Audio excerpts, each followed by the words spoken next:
All right, we're going to go ahead and mark our fabric for our drawstring bag. This is what we call the right side of fabric. It's got this nice dark print on it.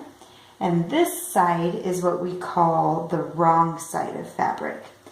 And so when you guys put your fabric together, you want to put the dark sides in the middle. Now, some fabric does not have a right or a wrong side. If you have a solid color fabric, the chances are it's not going to have a right or wrong side. But make sure your dark sides are sandwiched in the center, so you should see wrong side and wrong side. Now we're going to put the serged edges up at the top. So your fabric should be facing the long way, this way, and the short side here.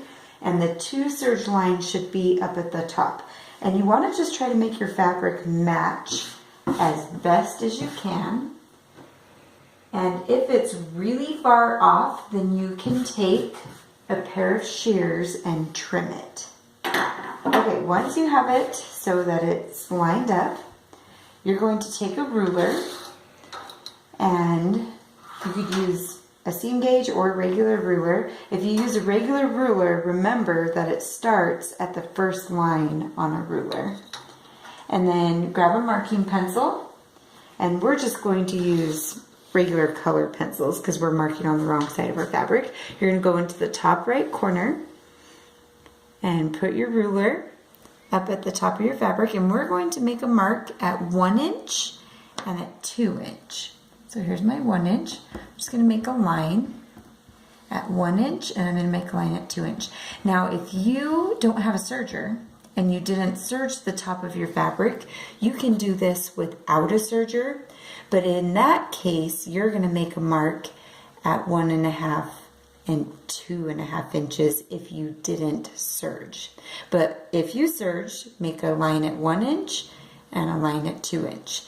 Now we're going to flip our fabric over, both pieces together. So grab both pieces, turn it over like this.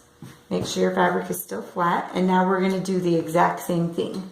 So line up your ruler, make a line at 1 inch, and make a line at 2 inch. This is going to be where our drawstring goes through. And the reason why we're only marking it on the right side is you always want to sew on the right side of your fabric and let the fabric hang to the left of your sewing machine. All right, that's all you do for marking.